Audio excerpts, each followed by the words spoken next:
స్వేచ్ఛ లేదు, న్యాయం లేదు, అన్యాయమే రాజ్యమేలుతుంది. ఈ ప్రమాణ స్వీకారానికి ముందే ఈ రకమైనటువంటి ప్రామాణికాలు సృష్టిస్తున్నారు అని అంటే దీని మీరు అర్థం చేసుకోవచ్చు చంద్రబాబు నాయుడు పరిపాలన రాబోయేటటువంటి 5 సంవత్సరాల కాలంలో ఎలా ఉంటుంది అన్నటువంటిది. కనీసం ఫిర్యాదు చేస్తామన్నా కూడా దాడి చేయించుకొని దాడి జరిగిన తరువాత గాయాలకి గురై ఆ తర్వాత కూడా ఫిర్యాదు చేస్తామనంటే అధికారులు భయపడుతున్నటువంటి పరిస్థితి ఫిర్యాదు తీసుకునేదానికి. ఇది చంద్రబాబు నాయుడు పరిపాలన. ఈరోజు రాష్ట్రాన్ని అత్యంత భయానకమైనటువంటి వాతావరణంలో ఈరోజు చంద్రబాబు నాయుడు ప్రమాణ స్వీకారానికి ముందే నెట్టడం జరిగింది.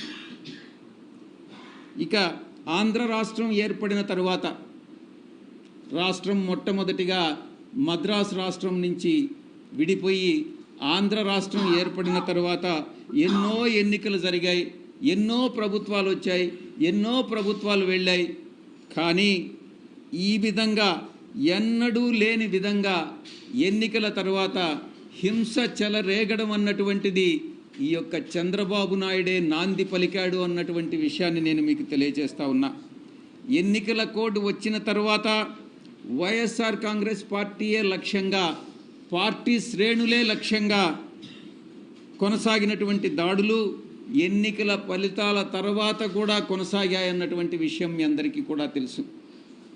వైఎస్ఆర్ కాంగ్రెస్ పార్టీ కార్యకర్తలని, వాళ్ళ ఆస్తులని, కుటుంబ సభ్యులని లక్ష్యంగా చేసుకుని టీడీపీ ముఠాలు, టీడీపీ గుండాలు ఈరోజు రాష్ట్రంలో స్వైర్య విహారం చేస్తూ ఉన్నాయన్నటువంటి విషయం మనం గమనించుకోవాలి.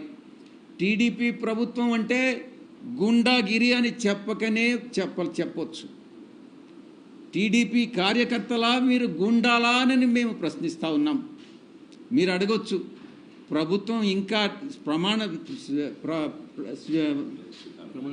ప్రమాణ స్వీకారం ముఖ్యమంత్రి గారు ప్రమాణ స్వీకారం చేయకముందే మీరు ఈ ఆరోపణలు చేస్తున్నారు అని మీరు ప్రశ్నించవచ్చు.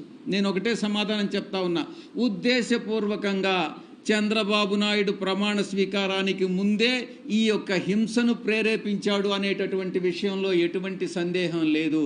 ప్రమాణ స్వీకారం చేసిన తరువాత ప్రభుత్వం బాధ్యత వహించాల్సి వస్తుందనని ప్రమాణ స్వీకారానికి ముందే వైఎస్ఆర్ కాంగ్రెస్ పార్టీ కార్యకర్తల మీద దాడులు జరపండి అనని ఆయనే స్వయంగా ఆదేశాలు ఇచ్చాడు అన్నటువంటి విషయం అంతర్గతంగా తెలుగుదేశం పార్టీ నాయకులు చర్చించుకుంటున్నటువంటి విషయం మీ దృష్టికి వచ్చే ఉంటుంది.